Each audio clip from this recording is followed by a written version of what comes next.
Bonjour à tous, bienvenue à Hebdo4, votre émission d'information locale et régionale. Voici le contenu de l'édition du 4 février.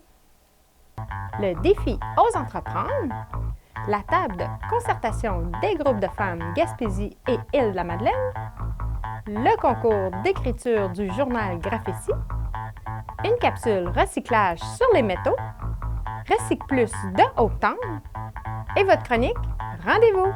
Télévague vous souhaite une très bonne émission. Débutons l'édition de cette semaine avec Éliane Joseph, la responsable du concours Défi Ose entreprendre pour la MRC de Bonaventure. On est en plein concours Défi Ose entreprendre. À quoi ça consiste au juste? Le Défi Ose entreprendre, dans le fond, c'est un concours entrepreneurial qui est partout au Québec. Pour la région de la Gaspésie, donc c'est moi qui est la responsable régionale. Et puis, c'est ça, c'est un concours où est-ce qu'il y a plusieurs volets, dont un volet scolaire et un volet création d'entreprise, où est-ce que les gens peuvent s'inscrire et ensuite gagner des prix. Donnez-moi donc des exemples des années passées qui se sont inscrits. Si on va commencer par le volet scolaire, bien justement, il y avait justement une chorale à Passepébiac, où est-ce qu'elle a fait un spectacle à l'église pour promouvoir, pour donner des sous à un organisme. L'an passé aussi, à l'école polyvalente de Passepébiac, on créait un livre de recettes. Okay. Puis eux ont gagné le prix régional. Ça peut être aussi bien un projet de nourriture. Il y a des gens qui ont fait des pots de confiture. C'est très, très, très varié. Ensuite, si on va dans le volet création d'entreprise, là, c'est plus pour les personnes de 18 ans et plus qui sont dans leur année de démarrage. Okay. Donc là aussi, il y a différentes catégories. Ça peut être service aux individus, service aux entreprises, exploitation, bref, je ne vous les nommerai pas tous parce qu'il y en a plusieurs. Il faut qu'elles soient dans leur année de démarrage. Et encore là, pour s'inscrire, ils peuvent aller sur le site de Défi Ose entreprendre, mais ils peuvent aussi consulter, appeler leur MRC. Parce que dans toutes les MRC de la Gaspésie et des Îles-de-la-Madeleine, parce que là, c'est le territoire que je couvre, on a des responsables locaux qui peuvent les aider justement dans l'inscription de leur projet. Un petit exemple pour le volet entreprise? Oui, bien, on a déjà eu une ferme laitière. En exploitation. On a eu, vite comme ça, une librairie aux Îles-de-la-Madeleine. On a eu un café, un café aux Îles-de-la-Madeleine qui offrait des excursions en mer. Donc, encore là, tout est possible. Okay. D'abord que vous êtes dans votre année de démarrage, vous n'avez pas fait de vente avant le 1er avril 2023. Il y a quand même des petites caractéristiques, des spécificités, mais là encore, c'est très bien expliqué sur le dépliant, sur le formulaire, c'est-à-dire, et aussi, vous pouvez être accompagné par quelqu'un de votre MRC. Ça va être qui cette année, le président d'honneur? Le président d'honneur cette année, c'est Cindy Poirier des Îles-de-la-Madeleine, qui est la récipiendaire du volet Faire affaire ensemble. Donc, le volet Faire affaire ensemble, donc je pourrais en profiter pour en parler, c'est des entreprises qui sont déjà établies et qui... justement, le mot le dit, fait affaire de façon significative avec des fournisseurs québécois. La date limite pour s'inscrire, c'est le 12 mars, 16h. C'est très important, le 16h, 16h01, c'est plus bon. Donc, c'est vraiment le 16 mars, 16h. Donc, c'est ça. Puis, c'est pas bien compliqué. Ça se fait quand même assez bien. Puis, comme je vous dis, on est là pour vous accompagner. Si vous avez des questions, vous contactez votre responsable local de votre MRC. Et si, des fois, il ne peut pas vous répondre, bien, moi, je vais être la référence aussi à la MRC de Bonaventure pour vous aider. Puis, après le concours, c'est relié à un gala, ça? Oui. Le concours, dans le fond, c'est relié à un gala régional. Pour commencer, le gala régional, cette année, va être à Sainte-Anne-des-Monts parce qu'on se promène un peu partout dans la région. Ça va être le 28 mars à Sainte-Anne-des-Monts. C'est là qu'on va découvrir, connaître nos lauréats régionaux. Et à la suite de ça, c'est pas fini. Les lauréats régionaux deviennent finalistes pour le gala national qui se tient à Québec en juin. Les lauréats régionaux qui gagnent, bien, c'est rattaché avec des bourses. C'est au volet scolaire, c'est quand même un montant de 500 $ qu'ils reçoivent au niveau régional. Au niveau de la création d'entreprises, eh bien, c'est une bourse de 1 000 $. Le volet faire affaires ensemble, c'est une bourse de 5 000 $. Et on n'a pas parlé non plus du volet Réussite Inc., qui, lui, ce sont des entreprises qui ont déjà participé au défi aux entreprendre, qui sont encore en affaires après 5 ans. Donc, un petit retour sur le rétroviseur, voir où est-ce qu'on en est rendu. Ils peuvent participer. Ils n'ont pas eu besoin de gagner, ils n'ont pas besoin d'être lauréat régional pour reparticiper au volet Réussite Inc. Donc, si vous avez déjà participé, on vous invite parce que c'est quand même une bourse de 5 000 $ qui est rattachée à ça. Même si on a juste une petite idée, ça vaut-tu la peine de s'inscrire? Oui, ça vaut la peine parce que justement, ça démontre la vitalité entrepreneuriale de la Gaspésie et des Îles-de-la-Madeleine. Et aussi, nous, on offre une visibilité aux lauréats. Pour encourager la participation des femmes dans la communauté et promouvoir l'égalité des sexes, la table de concertation des groupes de femmes Gaspésie et des Îles-de-la-Madeleine a produit une série de balados. Regardons Catherine Cyr-White, agente de développement, qui va nous en apprendre davantage. Pouvez-vous me faire un petit rappel, c'est quoi la mission de la table de concertation des groupes de femmes de la Gaspésie et des Îles-de-la-Madeleine? Oui, bien la table, on est un organisme en défense collective des droits. Donc, on fait la défense de droits des femmes de tout le territoire Gaspésie-les-Îles. Puis, on rassemble les groupes qui travaillent en conditions féminines. Fait qu'on peut penser au centre de femmes, aux maisons d'aide et d'hébergement, les CALAX. On a aussi des membres qui sont des groupes d'entraide en allaitement. Là, donc, vraiment les groupes qui partagent notre vision féministe, puis qui nous aident à sentir le pouls là, sur le terrain, pour voir c'est quoi les enjeux que vivent les femmes dans la région. Mais récemment, vous avez lancé une série de balados. Comment ça s'est déroulé? Ça faisait longtemps qu'on voulait aborder le thème femmes et politique. On voulait vraiment l'aborder dans une perspective large là, de c'est quoi la politique. On voulait l'ancrer dans la région aussi, parce qu'il y a beaucoup de choses qui se font, qui se disent sur les femmes en politique au Québec. Mais dans un territoire comme la Gaspésie et les Îles-de-la-Madeleine, ben il y a des particularités. Donc nous, ça faisait longtemps qu'on voulait faire une série balado aussi, là, donc on a décidé de jumeler nos deux idées, puis d'aller à la rencontre, en fait, de femmes qui sont impliquées en politique en Gaspésie et aux Îles-de-la-Madeleine pour vraiment avoir leur vécu, leur expérience, pourquoi elles s'impliquent en politique. Puis on a autant des femmes qui sont en politique municipale, en politique provinciale, dans des mouvements sociaux, en politique autochtone aussi, comme attachées. Donc vraiment, on voulait démontrer que la politique, c'est pas juste mettre sa face sur une pancarte, mais que c'est aussi s'impliquer dans les mouvements écologistes, dans les mouvements étudiants. Donc, on a quand même une belle diversité là, de femmes qui ont été rencontrées là, pour ce projet-là. Avec ma collègue Léa, on s'est penché sur les préjugés, par exemple, que traditionnellement, c'est des hommes qui se présentent en politique, c'est encore une majorité d'hommes. Donc, déjà, on est dans un milieu non traditionnel. C'est de plus en plus habituel de voir des femmes, mais ça reste que l'idée qu'on se fait d'un politicien, ben c'est un politicien. Il y a beaucoup aussi les femmes qui sont maires. Ça a beaucoup été mentionné, que ce soit des conseillères municipales ou des élus au provincial. On a l'impression de pas être une bonne mère parce qu'on n'est pas beaucoup à la maison, puis on a l'impression de pas être une bonne élue parce que, bon, il faut amener notre enfant. Donc, la conciliation travail-famille, c'est beaucoup revenu comme un défi. Vous avez combien d'épisodes de balado? Il y a 10 épisodes, donc on en a 3 qui ont été lancés déjà, puis chaque nouvel épisode sort le lundi. Le premier épisode, c'est avec Mégane Perry-Mélençon, qui est porte-parole du Parti québécois et ex-députée de Gaspé. Le deuxième épisode, c'est avec Charlotte Guédusseau, qui est une militante à Cap d'Espoir, qui a travaillé beaucoup, qui a milité beaucoup dans les mouvements sociaux, mais aussi comme attachée de presse pour Québec solidaire, comme avec Françoise David, entre autres. Moi, je fais l'objet du 3e épisode, donc moi, j'ai été candidate pour Québec solidaire. Lundi prochain, on a eu vraiment la chance d'avoir Mélanie Clavette, qui était la mairesse de Petite-Vallée. Et c'était la première entrevue qu'elle donnait depuis sa démission.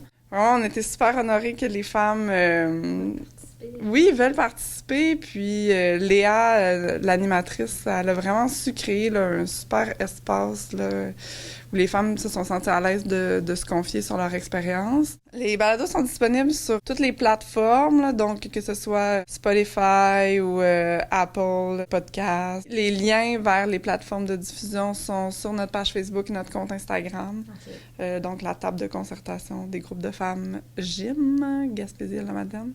On invite la population à aller écouter parce que c'est vraiment des témoignages de femmes d'ici qui sont engagées pour leur communauté, puis surtout à commenter. Nous, on a hâte d'entendre qu'est-ce que les gens vont avoir pensé du partage de ces femmes-là. Donc, vraiment, n'hésitez pas à nous envoyer vos questions, vos commentaires, puis à partager dans vos réseaux. Merci, Catherine. Ça fait plaisir. Participez au concours de poésie et dévoilez votre talent littéraire. C'est ce que nous propose le journal Graphici. Écoutons la directrice Nadia Leblond pour nous renseigner. Participez au concours de poésie du journal Graphici en soumettant votre écrit dès maintenant.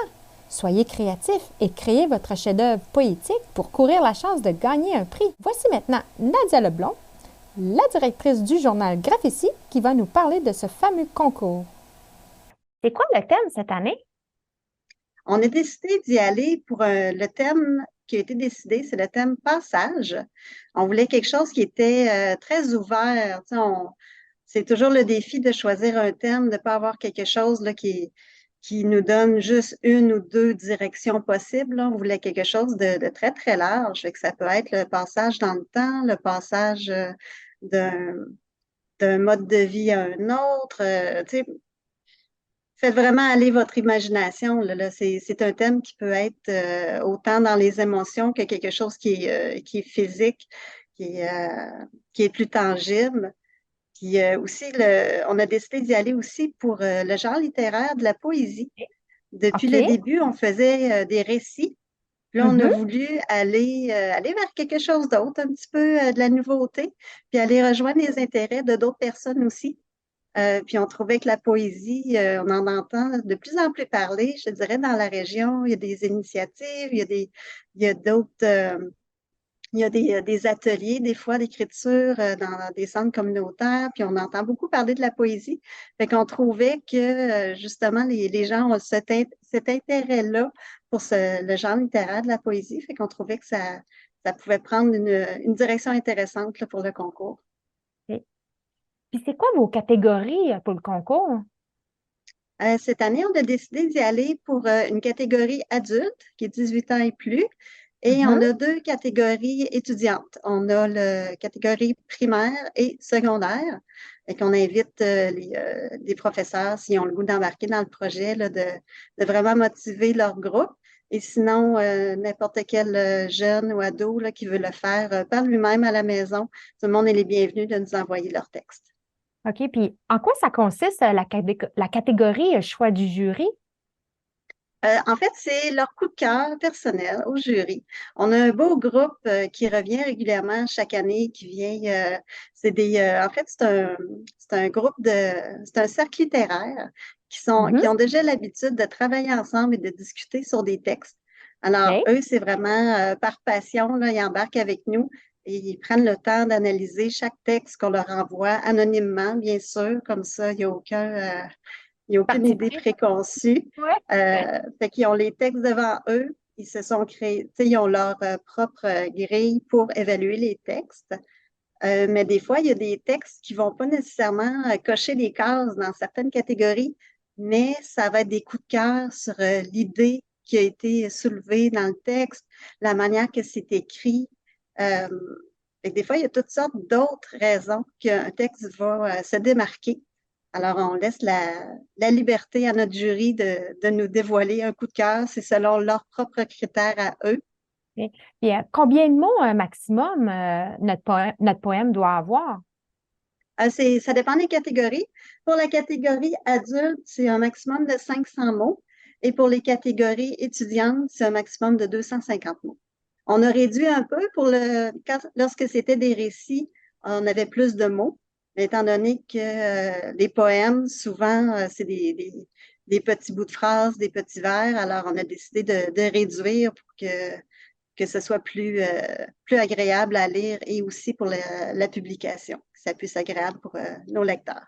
On a trouvé 4 animateurs qui vont être disponibles. Les gens, ils peuvent, juste à m'écrire au journal, je peux fournir aux gens leurs coordonnées pour pouvoir organiser ces ateliers-là. C'est des ateliers de 1 heure et il peut y avoir à l'intérieur d'une même journée, il peut y avoir jusqu'à un maximum de 3 ateliers qui est donné.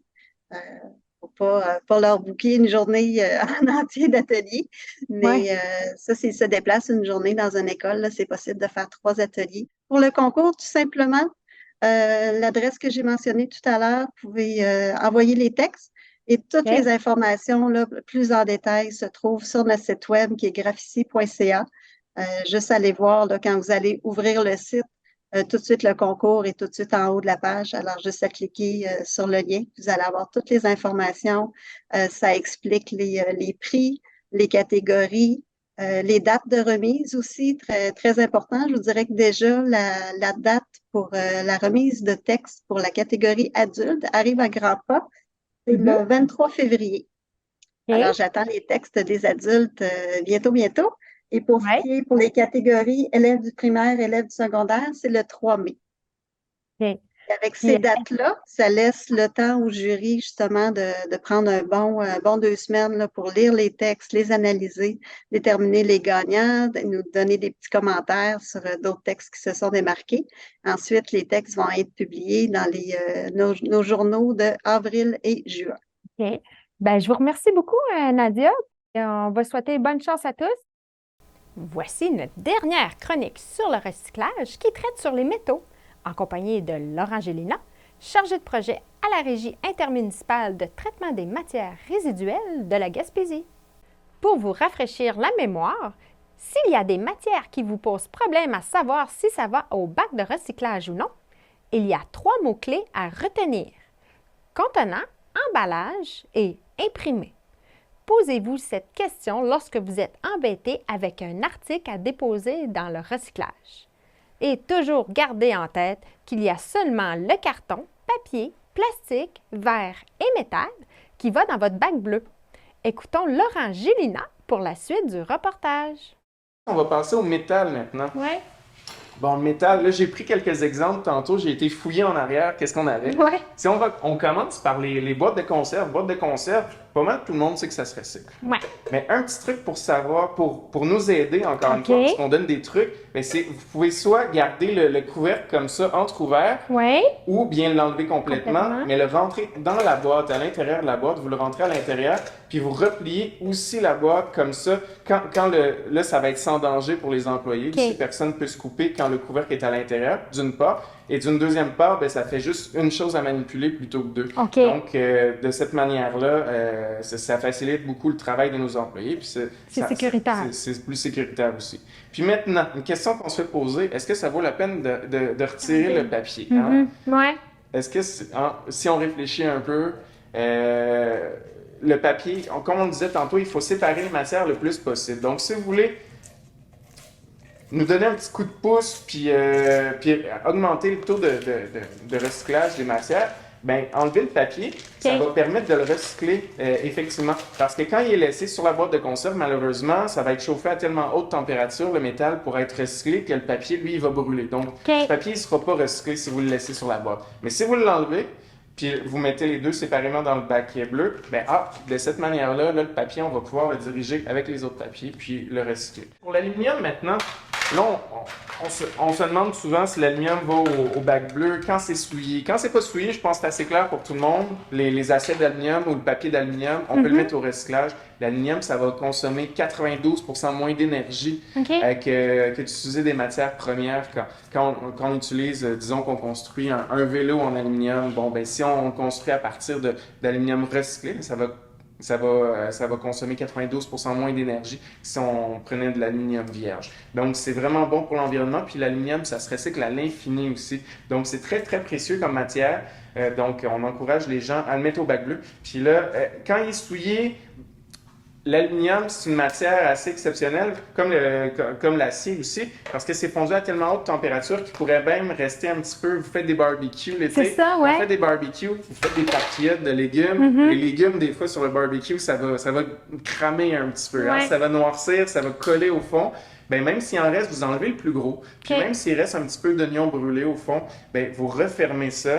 Donc, vous emprisonnez, disons, on imagine c'est une feuille d'aluminium. Ouais. Vous emprisonnez Faites une l'aluminium à boule. l'intérieur, vous faites une boule, c'est ça. Ok. Puis là, Même vous le- envoyez ça au recyclage. Ok, Donc, même aussi le simple que gras- ça. le Même gras- même s'il en ok. reste un peu, c'est ça, comme je disais, on enlève le plus gros, on nettoie quand même, mais s'il en reste, c'est pas grave. On Ok. veut vraiment recycler le plus possible l'aluminium. C'est une matière très précieuse. Donc, les canettes, évidemment. Canettes, il y en a beaucoup qui se demandent, les canettes, est-ce que ça va... Qu'est-ce qui arrive quand je les mets au bac bleu? Est-ce que je suis mieux d'aller les porter au dépanneur? Ouais. Ben, au dépanneur, c'est sûr, c'est vous qui allez toucher l'argent de la consigne. Souvent, les canettes, ça va être consigné. Je vois sur celle-là, consigné 5 sous. Donc, quand vous l'amenez au dépanneur, c'est vous qui allez réclamer 5 sous. Mais quand vous la mettez dans votre bac bleu, et nous, on va quand même toucher la consigne. Donc, ouais, c'est nous qui allons chercher le 5 sous. C'est une source de revenus supplémentaire qui va permettre de financer aussi nos opérations. Ok. Donc, quand vous mettez la canette au bac bleu, ben, c'est pas de l'argent qui est perdu. La consigne, on va venir la chercher aussi. Donc, si vous posez la question, ben, c'est pas de l'argent qui est perdu. Donc, ça va bénéficier à toute la communauté de mettre ça au bac bleu également. Et ensuite de ça, là, on voit l'aluminium pur, ça garde sa forme. Si on prend ce matériau-là, par exemple, on se demandait tantôt, ça c'était un emballage qu'on voyait. Donc là, on se dit, ça semble être en aluminium. Là, il y en a qui vont se dire, ben, c'est en aluminium, ça va au bac. Le truc avec l'aluminium, c'est de voir s'il garde sa forme. Si on essaye de le mettre en boule, est-ce qu'il va rester en boule? Non. C'est ça le truc. Ben, il reste pas en boule, il se déplie. Il se déplie, Là, on ouais. voit que je l'ai forcé un peu pour qu'il reste en place. On voit qu'il ne gardera pas sa forme. Donc, il revient à son état. C'est pas recyclable. C'est pas recyclable. Ok. Donc, contrairement aux papiers d'aluminium ou aux assiettes d'aluminium qui gardent vraiment bien leur forme. Puis ensuite de ça, ben on a, ça c'est des boîtes de conserve de nourriture pour chat. Ça aussi, évidemment, c'est en aluminium aussi. Ça va au bac. Là, j'ai un autre exemple ici. Ça, c'est une ancienne. On voit qu'il y avait une poignée ici originalement. Ça a brisé. La personne s'est dit, bon, c'est en métal, on va mettre ça au bac bleu. Le métal, c'est accepté au bac bleu. Malheureusement, on en revient tantôt à ce qu'on voyait au tableau. Les 3 mots-clés à se souvenir, c'est contenant, emballage et imprimé. Est-ce qu'une casserole, c'est un contenant, un emballage ou un imprimé? Pas vraiment. Pas vraiment, exactement. Donc, si c'est pas un contenant emballage imprimé, ça veut dire que c'est pas dans le bac bleu que ça va. Donc, où est-ce que ça irait? Ça irait à l'éco-centre. À l'éco-centre, on accueille tout ce qui est métal. Si vous avez un vieux vélo tout rouillé, qui n'a plus rien à faire, qui est plus réparable, ça va aller à l'éco-centre. Un vieux barbecue qui commence à rouiller, les pattes sont cassées, ben ça va à l'éco-centre aussi. Donc, tout ce qui est en métal, qui est pas un contenant emballage ou imprimé, ça doit aller à l'éco-centre pour être recyclé. Ok. Donc, ça va pas au bac bleu, malheureusement. Même si ça rentre bien dans votre bac, ça va pas ici. Parce que si on le rappelle, nos équipements sont pas faits pour accueillir des grosses pièces. Des fois, on voit même des disques de frein ici. Puis des disques de frein ou des chaînes même. Tous ces équipements-là, ça peut se coincer dans nos équipements, dans nos convoyeurs ici au centre de tri. Donc, c'est pour ça qu'on ne veut pas que les gens mettent ça. Tout ce qui est, tu sais, c'est quand même assez pesant aussi, cette pièce-là. Tantôt, on a reçu aussi une autre composante automobile. Là, c'est une grosse pièce. On arrivait à peine à la soulever, donc très, très, très pesant. Donc, on essaye, en autant que possible, d'amener ça à l'éco-centre. Maintenant, Télévague va vous faire découvrir une caverne remplie de trésors cachés à des petits prix. La mairesse de Hopetown, Linda McWriter, nous parle de leur initiative avec Recycle Plus. Bonjour Linda. Bonjour. Pouvez-vous m'expliquer comment ça a commencé le Recycle Plus? Nous autres, on avait vu beaucoup de produits, des items qui étaient mis dans les poubelles, qui auraient pu être encore servir beaucoup de monde. Puis on a voulu voir qu'est-ce qu'on pouvait faire pour changer ça. On avait essayé des projets étudiants, mais c'était 6 à 8 semaines l'été. C'était pas assez lent. Il faut que c'est un service qui continue toute l'année pour fonctionner. Okay. Puis il y avait une possibilité, le projet pour la vieille école qui est vacant, mais il y a beaucoup de sous et amour de mettre là-dessus. Puis en attendant, on cherchait une autre alternative. Puis dans Uptown, c'est le seul bâtiment qui était vacant dans ce temps-là. On a approché le groupe UCW, que je suis membre aussi. C'est quoi ça? UCW, United Church Women. Ça existe depuis beaucoup, beaucoup d'années, ce bâtiment ici, puis était un petit peu moins servi que dans le passé. Puis avec la municipalité a monté un projet pilote qu'on a avec la MRC, des projets FRR volet 4 pour les municipalités dévitalisées. Puis le projet est accepté, on est rendu ici, puis la rénovation qui est faite, ça fonctionne bien. Rachel, vous êtes employée ici depuis combien de temps? Ça fait à peu près 1 an et demi que je suis ici. C'est quoi les heures d'ouverture? En ce moment, on est sur nos heures d'hiver, mettons, où je suis ouvert le mardi, mercredi de midi à 5 et le samedi de 9 à 5. Est-ce que c'est beaucoup achalandé? Oui, j'en ai du monde qui vient de partout. J'ai du monde qui monte de Gaspé, j'en ai qui descend de Maria. Ça fait que j'en ai du monde de partout, puis c'est vraiment occupé les fins de semaine, puis les journées de la semaine, pareil. Comment ça fonctionne si on aurait des items à venir porter ou à donner? Si vous avez des items, vous pouvez venir des journées que c'est ouvert, ou si même s'il n'y a personne ici, il y a une boîte à l'extérieur, vous pouvez l'emporter, c'est bienvenu. On est bien content. Puis il y en a beaucoup de monde qui fait déjà. On apprécie beaucoup. C'est les dons. C'est les dents, c'est sûr. Si on aurait des plus gros items à donner, est-ce qu'il y a un numéro qu'on peut vous appeler? Oui, vous pouvez toujours nous appeler au 581-994-6388. Puis laissez un message sur le téléphone si je réponds pas, puis on va faire des arrangements pour que vous veniez livrer vos affaires. L'école en face, ça serait quoi vos projets futurs pour l'école? Si on avait le projet qu'on a soumis la dernière, c'est pour faire un genre de recycle plus, puis avec d'autres choses là-dedans pour le bâtiment, ça peut être servi. Tout le monde à la municipalité peut servir. Pour avoir de quoi, avec un marché au plus comme ça s'adresse à tout le monde qui veut avoir, puis d'autres activités pour que c'est fonctionnel. Puis rentable. Bienvenue à tous. Viens voir notre Recycle Plus. Si vous n'avez pas déjà venu nous voir, je suis sûr que vous aurez trouvé un petit trésor ici. Puis vous êtes la bienvenue. Welcome everybody to come see our Recycle Plus. It's a pleasure to have you. If you haven't already come, it's worth your visit. Et maintenant, votre chronique Rendez-vous. Bienvenue à la chronique Rendez-vous de cette semaine. Jeudi, le 8 février, de 18h à 20h, au Club de l'Âge d'Or de Port-Daniel aura lieu une méditation guidée suivie de l'art inspiré par l'Arbre de vie, notre essence et nos valeurs, avec Tammy Leblanc et Chelsea Ventel. Pour vous inscrire, veuillez contacter Chelsea au 418-752-5595, poste 104 ou chelsea@casa-gaspé.com. OCPAC Baie des Chaleurs organise un atelier créatif Ma jardinière en macramé le 8 février avec Myriam Clément, intervenante OCPAC pour les personnes atteintes de cancer et les proches. Au bureau de OCPAC à Fauvelle, Bonaventure, de 13h30 à 15h. Message à nos membres organismes, faites-nous part de vos activités à Télévague par courriel au courrier @télévague.com ou véronique.télévague@gmail.com, par téléphone au 418-752-6558 ou par télécopieur au 418-752-6559. Bonne semaine à tous!